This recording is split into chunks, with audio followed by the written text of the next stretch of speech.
Hi there, I'm Wendy McCallum, burnout and balance coach and wellness expert, and you're listening to Bite Size Balance, where everyday extraordinary women share their stories, expertise, and wisdom, all in the name of lifting each other up and creating a better life by design.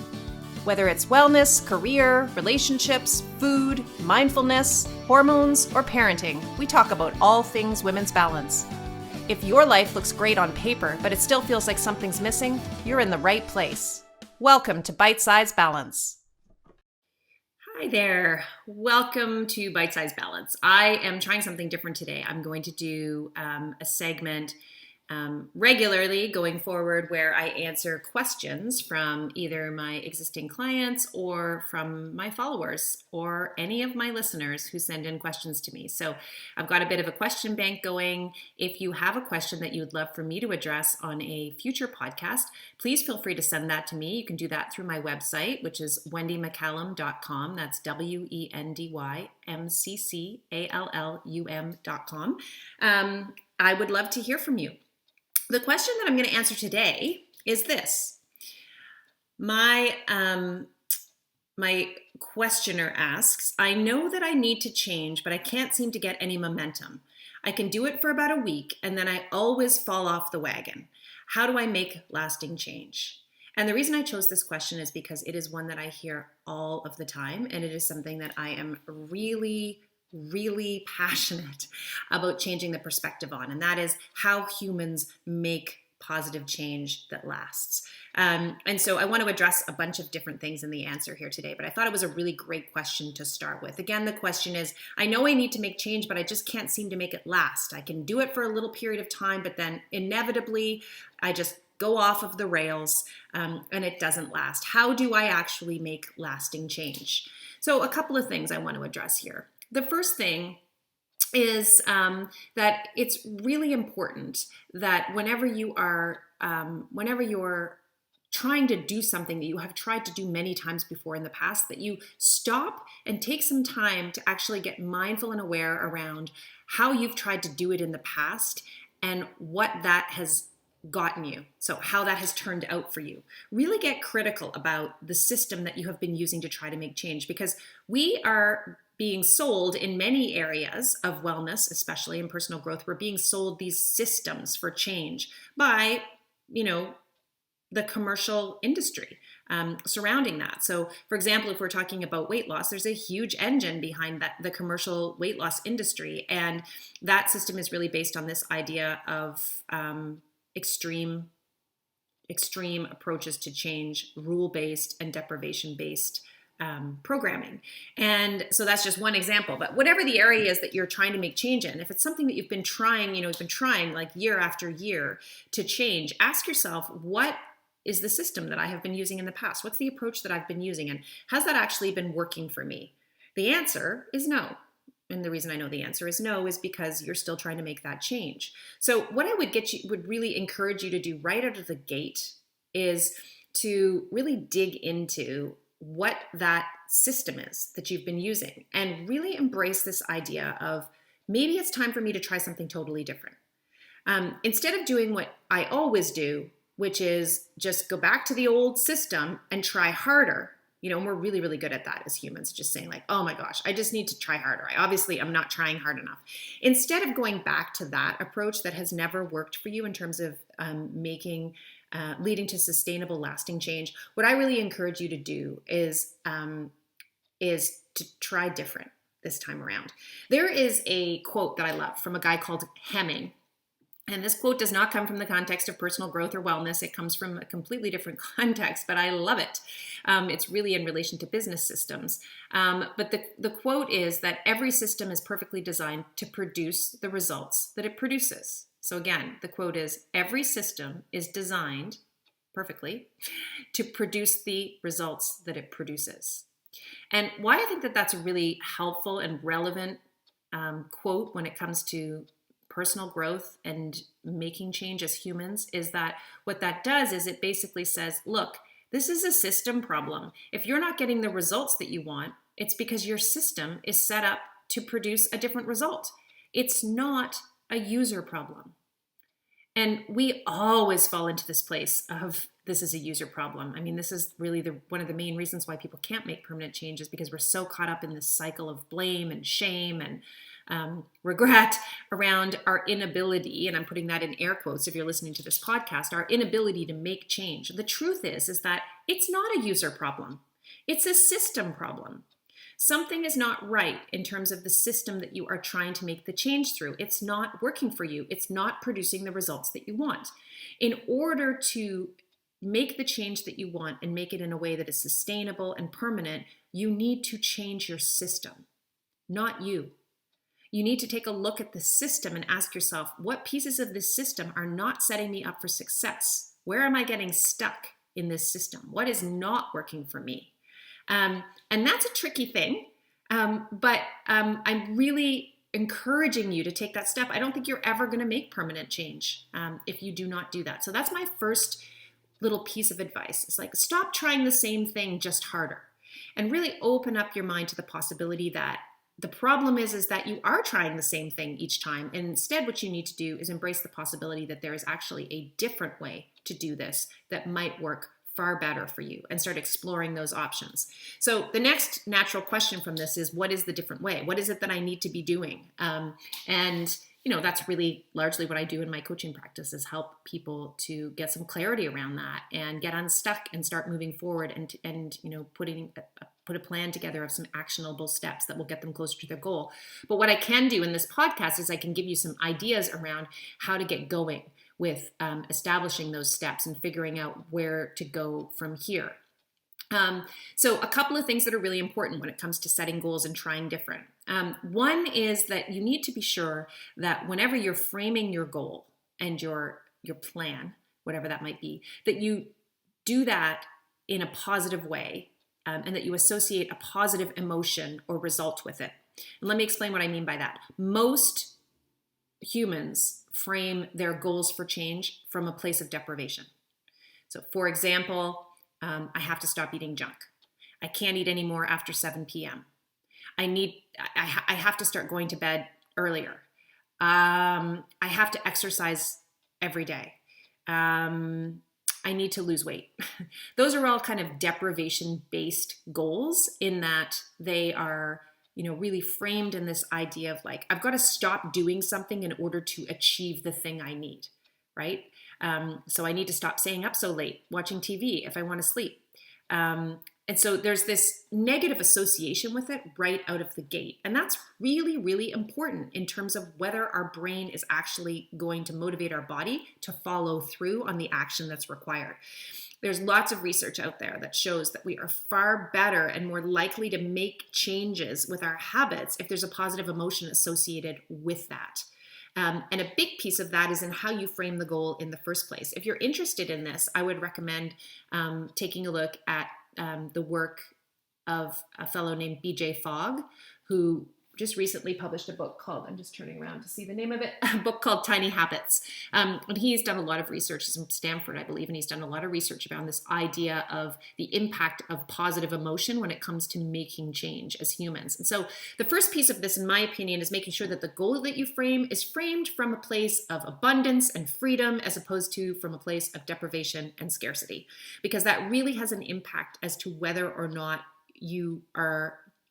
you're going to be naturally motivated and kind of feeling empowered by the choices that are required in order to execute that goal, if that makes sense. So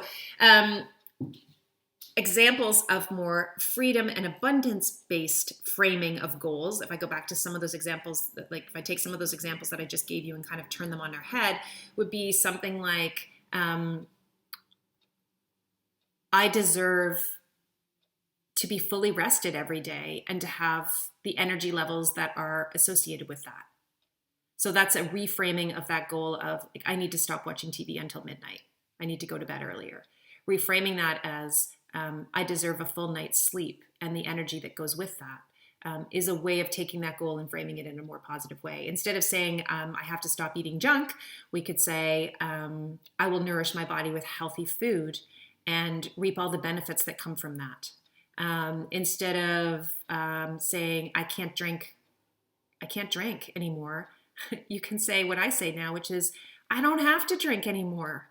I don't have to drink. I can choose whether or not I drink, but I don't have to drink. And that is a far more empowering way to phrase that, because what you're doing effectively is saying that there's actually something positive that is coming from this for you. There is a positive result, and the positive result is freedom and abundance and just a whole bunch of good stuff, as opposed to I have to take all of these things away, in which case you feel as though you're deprived, and there's almost always this kind of feeling of FOMO going on, this fear of missing out when other people are doing the thing that you cannot do anymore. So that's the first thing, is really the framing of the goal itself. Try your best, if your goal is framed from a place of deprivation, to flip it around and characterize it as a positive thing and frame it from a place of abundance, and really be thinking about what you're going to gain from it as opposed to what you need to give up for it.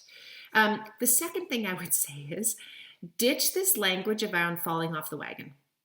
I've been saying this now for the last 10 years that I've been coaching. I can't stand the phrase off the wagon or off the rails.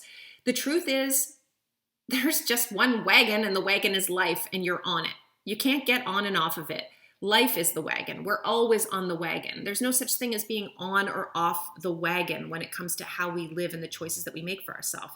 It's just part of being human, that at some points in our life, it's going to be easier for us to exhibit the behaviors and the habits that we want to be exhibiting. It's going to be easier for us in some points of our life, and other points, when life gets lifey, it's going to be more challenging for us. That's just life. Life is the wagon. Ditch this whole on the wagon, off the wagon thing, because what that really does is perpetuate this whole black and white, good or bad kind of idea that goes along with a lot of this change. The only way to make permanent change is to recognize the fact that perfection is impossible, and that as a human, all we can do is do our best. And if we start really focusing on that, the idea of just doing our best every day, then what that standard necessarily brings in is real life, because some days our best is going to be different than our best is on the other days. And that's because life is making it far more challenging for us to do some of the things that we want to do. So we just do our best with whatever the circumstances are that are handed to us. If we can embrace that, what that does is it basically negates, or just does away with the possibility that we will ever feel like we failed. You know, if our standard is that we're going to be doing our best instead of trying to be perfect, and, we're going to be either on the wagon or we're going to be off the wagon, it does away with the possibility that we're going to feel like we failed. Because what happens when we feel like we failed is that there is always shame and guilt and regret built into that. And that almost always, in my experience, leads to a pattern of self-destructive behavior afterwards. I say this all the time. It's not the one meal.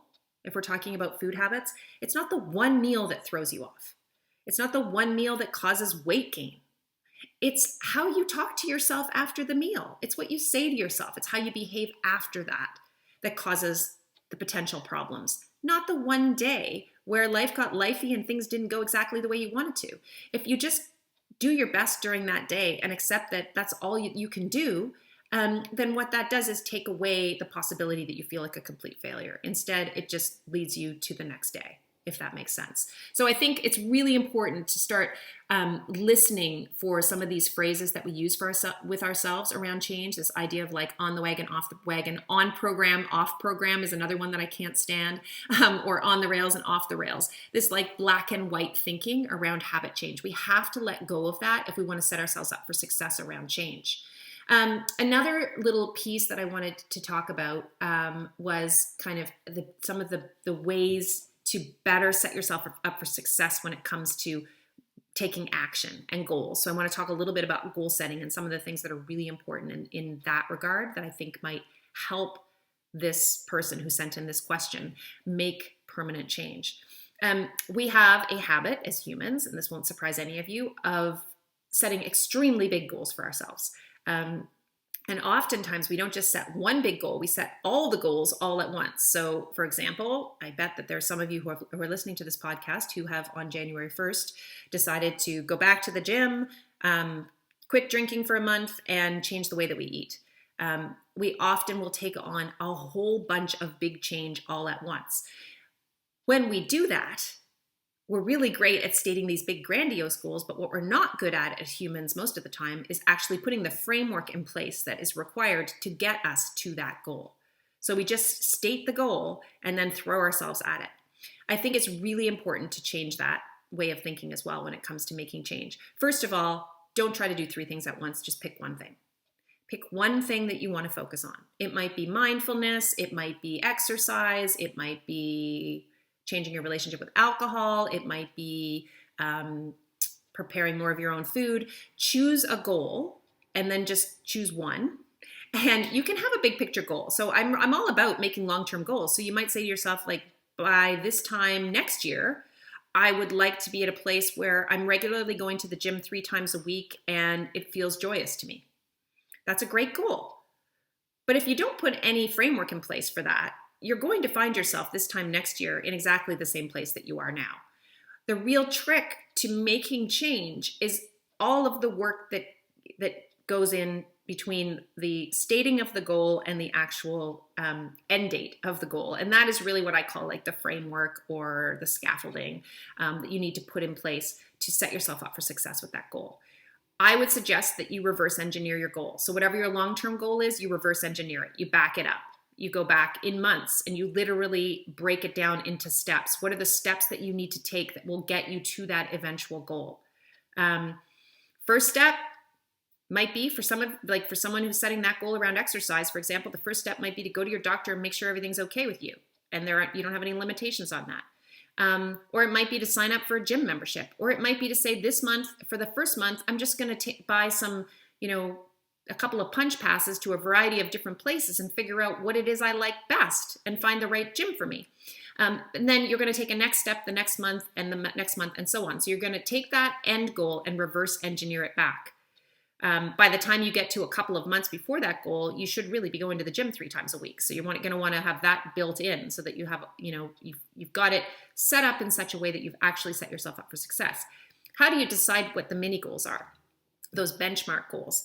It's really, really important when it comes to setting weekly goals, for example, that you choose something that feels a little bit challenging, but that also feels like you can do it. It has to be something that you really feel like you can do. Because first of all, if your brain doesn't believe it's possible, we know this from science, your body will not follow. So there has to be a degree of possibility in the goal that you set for yourself. You have to believe you're capable of doing it. Like, really believe it, guys. Not believe you should be capable of doing it, but actually believe that you can do this thing. And that oftentimes when I'm working with clients requires my clients to scale back on their goals. So take whatever it is that they want to set as a goal and actually step back a few steps from that. What happens when you do that? When you set a goal, as I call them mini goals. When you set a mini goal for yourself, that it actually feels like it's doable for you. It's going to require a little extra work, but you can make this thing happen. Is that you set yourself up for the likelihood that you will succeed. And when you succeed, you have the ability to celebrate that, which involves a positive emotion. And as I said earlier on in the podcast, we know from science and from a lot of this research that's been done by BJ Fogg, for example, that humans are more likely to establish something as a habit if there is a positive emotion associated with it. It just happens faster, and we just cement these habits better if there is a positive emotion associated with it. So you want to give yourself an opportunity to celebrate success. It's funny, I was saying this for years and years in my early days in coaching. When I was doing a lot of coaching around family food, I used to talk about setting your kids up for success with food. You want to set them up for an opportunity for you to praise them, because praise and positive reinforcement is so powerful with kids. Well, guess what? It's really powerful with adults too. And so if you set a goal for yourself that is going to lead to you succeeding, then you have the opportunity for that positive reinforcement. You give it to yourself, which is amazing. And if you have accountability with someone else, like a coach, for example, or a group, a community that is trying to make the same change as you, you can get positive reinforcement from them too. So that's really, really important. This idea of like making sure that the goal that you set for yourself, that is kind of, one step closer to where you want to be a year from now.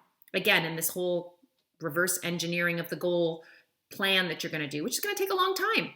This isn't something that takes a few minutes. This is something that I often spend several sessions with my clients working on. Like, let's actually reverse engineer this goal and make a practical plan for this.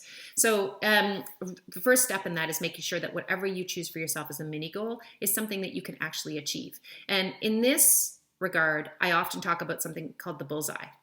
And this is an analogy that I heard in the process of one of my coaching certifications, a story that was told about somebody who was learning how to shoot. And you can think of it maybe as a bow and arrow for now, so it's probably the easiest thing. First time that person came in to shoot the bow and arrow, the instructor stood them a meter away from the target.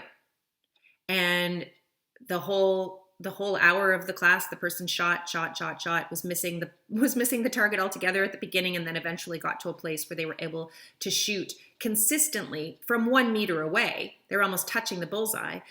They were able to hit the bullseye over and over and over again. Next time the person came in for a class, they were the instructor placed them, a couple of feet back from where they were, and they shot from that spot until they were consistently hitting the bullseye.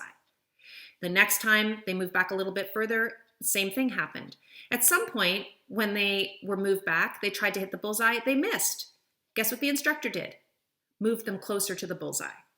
Why? Because every single time that person went to that class, they were set up for success. They were given the opportunity to succeed, to experience that positive reinforcement and a positive emotion associated with that. And that is how that particular person became an expert shooter. Became like an expert, I'm not sure what the word is for it, but just an expert shooter, was by slowly, over time, stepping further and further away from the bullseye, not from showing up and standing at the regulation distance away from the target and just having at it. That is far less effective than that method of standing close to the bullseye. You can't hit the bullseye if you can't see the target, guys. You have to be close enough to it. Set a goal that's actually achievable, that you can see and visualize yourself completing and succeeding with. So those are a couple of my best tips around how to make lasting change. It's, the first thing you want to do is you want to make sure that you're not just trying the same thing harder. You want to really dig into whether that system that you have used for change in the past that has not served you, because you're back in the same place trying to make the change again. Whether that system is really the right system for you, especially around food and weight loss. And I can't tell you how many times women try the same thing harder. These extreme approaches, really rule-based, deprivation-based programs, we go back to them over and over and over again. And oftentimes women will actually say, I'll say, like, how does that program work for you? And they'll say, it works great. It's actually amazing. It works really, really well. The system is really good because it does design the results. It does produce the results that I want. I lose a lot of weight. I'll say, okay, tell me about that. And I'll say, well, if I can do it for a few months, I usually lose like 15 pounds. I'll say, fantastic. Then what happens? And they'll say, well, I gain it back. And I'll say, do you only gain that much back? And they'll say, no, I gain it back and then I gain more weight back. And so I'll then say to them, how does that system actually work for you? How's that system actually working for you? Is that program actually producing the results that you want? And the answer is no, it's not. So, at that point, I will start talking to my clients about how to try different when it comes to food. And of course, I don't have time to go into that in this podcast, but there's all kinds of different ways that you can approach healthy eating. One of the things, though, that I encourage people to do is to always frame their goals around this from a place of positivity instead of from a place of deprivation. So from a place of abundance and freedom. What is it that you want in terms of your relationship with food? Oh, I just want to have freedom from food. I don't want to be thinking about it all the time. I don't want to be thinking about what I ate last time, what I'm going to eat next, whether I was good, I'm putting that in air quotes, or whether I was bad, also in air quotes. And that is, that's true freedom from food, that idea of like, I deserve to not think about food all the time. I deserve to nourish my body and to choose food that actually makes me feel great, both physically and mentally. And I can eat what I want. That is a statement that is very much freedom-based. The piece that's important in there is what I want. What do you really want? What is it that you really want for yourself when it comes to how you nourish yourself? So framing things positively is really important. Getting rid of this language, like this kind of black and white language around any area of change, is always really helpful. Lose the on the wagon, off the wagon, lose the all or nothing. on the rails, off the rails, on the program, off the program, lose that language. And then when it comes to actually developing the system that works for you, the system that's actually going to produce the results that you want it to produce, start by trying different, and then set some goals for yourself, but do the work that's necessary to actually execute that. Reverse engineer that goal. Put in place an actual system for yourself that sets you up for success at the end of the day. Part of the trick in doing that is planning for real life. Have a plan B. I always say have a plan B, a plan C, and a plan D, because life will get lifey and you will get thrown off track. What happens, for example, if you're training for a marathon and you have an injury and you have to stop running for a couple of months? Build that into your plan. Build some extra time into your plan, or have a plan for how you're going to be able to catch up with that. So planning for real life is really important, and setting mini goals that actually have you standing close enough to the bullseye that you have a really good shot of succeeding, which will allow you to celebrate that success, which will allow you to cement that habit sooner. And then you can move on to the next step in your plan. So I hope that was helpful. That's my very first podcast answering questions. Again, I am open to any questions. I will talk about pretty much anything on this podcast that would be helpful to you guys. So if you have a question for me around any of the areas that I coach around, which is, burnout and balance are kind of my focus. So when I'm talking about balance, I'm talking about balancing what I call the 4 pillars of health, which would be sleep, stress management and mental health, food, and movement. Those are the 4 pillars. So I do a lot of work around that. Corporate wellness, definitely around managing stress and anxiety. I also have a subspecialty around alcohol and helping people change their relationship with alcohol. And I would love to talk about that on this podcast if people have questions around that. So I'm open to any questions, really. And of course, I have a background in food and in coaching around food. So questions around any of that stuff, I welcome. All you need to do is send me an email. You can do that through my website. My email address is wendy@wendymccallum.com, WendyMccallum. And one last thing, if you're enjoying this podcast, I would really, really appreciate it if you would go to iTunes and throw up a review. You can either do a starred review for me, or if you can spare a minute and you can do an actual little text review, I would just absolutely be so thankful. It's so helpful to me in trying to spread the word about this podcast and just to share the information that I'm trying to share in an effort to lift other women up. That's my goal here. So thanks for listening today, and I'll be back with another episode soon. You've been listening to Bite Size Balance with your host, Wendy McCallum. As a burnout and balance coach, I help busy high achievers like you create a more balanced, joyful life. To be sure you don't miss any upcoming Bite Size conversations, subscribe now to this podcast. For more balance and wellness tips, or to connect with me, visit my website at wendymccallum.com. That's WendyMccallum.com.